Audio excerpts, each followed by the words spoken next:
જૂનાગઢના ગિરનારમાં દર વર્ષે યોજાતી લીલી પરિક્રમાના આયોજન માટે સાધુ સંતો અને તંત્રની બેઠક યોજાઈ હતી। આ વખતે 5 દિવસના બદલે 4 દિવસની જ પરિક્રમા રહેશે। પારસનો ક્ષય હોવાથી 5 દિવસને બદલે મેળામાં 1 દિવસનો ઘટાડો થયો છે।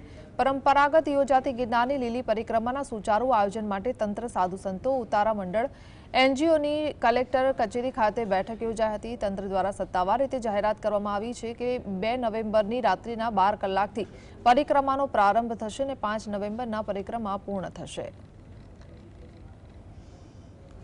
જેમ ગિરનારની લીલી પરિક્રમાનું જે આયોજન તંત્ર દ્વારા જે સુવિધાઓ ઊભી કરવી અને ગિરનાર મંડળના સર્વે વરિષ્ઠ સંતોની ઉપસ્થિતિમાં આજે કલેક્ટર સાહેબના અધ્યક્ષસ્થાને એક મિટિંગનું આયોજન કરવામાં આવ્યું હતું।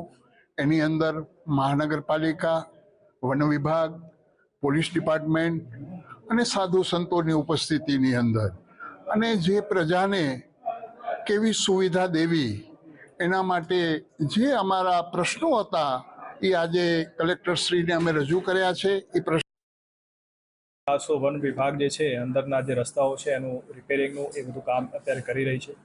સાથે સાથે પોલીસ વિભાગ તરફથી પણ જરૂરી બંદોબસ્ત માટેની વ્યવસ્થા થઈ છે।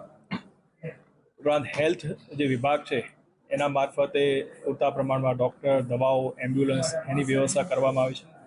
પાણી પુરવઠા વિભાગ માટે જે છે એમને પાણીના અલગ અલગ પોઈન્ટ ઊભા કર્યા છે જેથી લોકોને પીવાના પાણીનું કોઈ તકલીફ ન પડે અને એ લોકો એમાં ક્લોરિનેશન વગેરેની પણ વ્યવસ્થા